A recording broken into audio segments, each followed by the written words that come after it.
gue Fatimah Az-Zahra, mahasiswi semester 1 UIN Antasari Banjarmasin, jurusan Ilmu Al-Quran dan Tafsir. Baiklah, di video ini gue bakal jelasin ke kalian tentang 5 buah kesalahan penulisan unsur kata dan unsur serapan yang tidak sesuai dengan Kamus Besar Bahasa Indonesia dan PUEB. Serta gue bakal kasih tahu ke kalian tentang 3 buah jenis paragraf. Yang pertama, gue bakal jelasin ke kalian tentang 5 kesalahan penulisan kata-kata yang sering kita jumpai di kehidupan sekitar. Kata yang pertama yaitu kata balsam. Di dalam kehidupan sehari-hari kita sering mendengar atau mengucapkan kata balsam. Akan tetapi, tahukah kalian bagaimana penulisan kata balsam yang benar? Jadi, menurut Kamus Besar Bahasa Indonesia dan UYD, kata balsam ditulis dengan balsam, bukan balsem. Karena balsam merupakan kata tidak baku dari balsam. Yang kedua, pada gambar terdapat tulisan dilarang masuk, pemancing, atau setrum ikan. Nah, di sana terdapat 2 kesalahan. Yang pertama yaitu pada penulisan kata setrum. Kata setrum yang terdapat pada gambar itu merupakan kalimat tidak baku. Jadi yang benar seharusnya setrum. Sedangkan kesalahan yang kedua yaitu setelah kata atau kalimat yang bergaris miring ditulis tidak harus menggunakan spasi. Selanjutnya yang ketiga yaitu pada kata dijual. Seharusnya setelah kata di tidak perlu menggunakan titik dan langsung disambung dengan kata jual karena itu menyatakan suatu pekerjaan. Selanjutnya yang keempat terdapat kata vermak. Kata vermak yang berarti merombak atau mengubah bentuk keadaan asli menjadi bentuk baru. Akan tetapi menurut PUEB dan UYD, penulisan kata vermak yang benar yaitu permak menggunakan huruf P, bukan V. Next, di gambar yang terakhir kita menemukan kata hutang. Jadi, menurut Kamus Besar Bahasa Indonesia, penulisan kata hutang yang benar yaitu utang tanpa huruf H di depannya.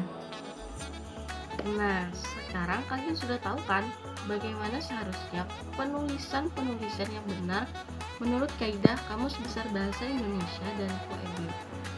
Selanjutnya gue bakal kasih tahu ke kalian 5 kesalahan penulisan unsur serapan yang sering kita jumpai di kehidupan sekitar. Yang pertama yaitu kata infak. Infak yang berarti kegiatan pemberian sumbangan harta atau sedekah atau nafkah untuk kepentingan umum. Menurut Kamus Besar Bahasa Indonesia dan Kaidah PUEB, kata infak ditulis menggunakan huruf K, bukan Q. Yang kedua yaitu penulisan kata finish. Kata finish berasal dari bahasa Inggris dan kemudian diresap ke bahasa Indonesia menjadi finish tanpa huruf H, yang artinya habis, berakhir atau selesai. Jadi menurut Kamus Besar Bahasa Indonesia, kata finish ditulis tanpa huruf H. Kata sholat pada gambar itu merupakan kata tidak baku dari sholat. Karena menurut Kamus Besar Bahasa Indonesia dan Kaidah PUEB, kata sholat ditulis tanpa huruf H. Kesalahan pada gambar yaitu pada kata sholawat. Kata sholawat berasal dari bahasa Arab, yaitu jamak dari kata sholat yang artinya doa atau seruan kepada Allah. Kata sholawat pada gambar merupakan kata tidak baku yang seharusnya ditulis dengan kata selawat. Kesalahan penulisan yang terakhir yaitu pada kata antri. Sebenarnya kata antri berasal dari bahasa Belanda, yaitu antreden. Akan tetapi kita sering beranggapan bahwa kata antri berasal dari bahasa Inggris. Ternyata itu salah. Antri berasal dari bahasa Belanda. Nah, jadi penulisan kata antri yang benar yaitu menggunakan huruf E di akhirnya, bukan I. Baiklah, kita langsung lanjut ke pembahasan yang ketiga, yaitu pembahasan tentang paragraf. Paragraf adalah kalimat yang saling berhubungan dari awal sampai akhir sehingga menjadi pengantar sebuah ide-ide, isi kalimat, dan kalimat penutup pada tulisan yang dibuat oleh si penulis. Gunanya agar si pembaca dapat memahami dengan mudah segala isi topik yang ada di dalam kalimat tersebut. 3 jenis paragraf yang bakal gue jelasin. Pertama, paragraf deskripsi. Yang kedua, paragraf argumentasi.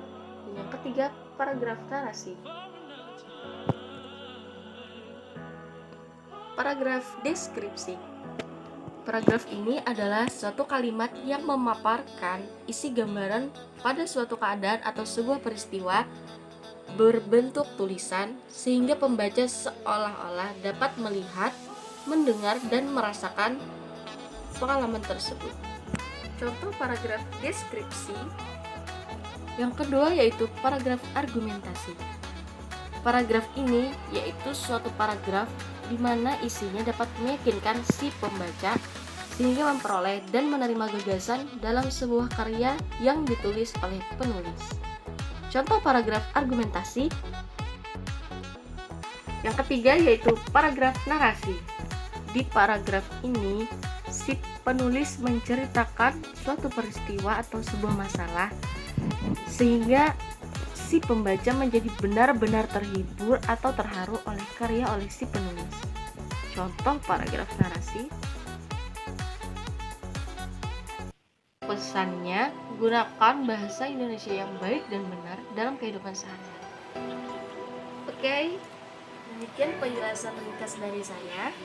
Terima kasih banyak. Dan saya mohon maaf apabila terdapat banyak kesalahan. Akhir kata, wassalamualaikum warahmatullahi wabarakatuh.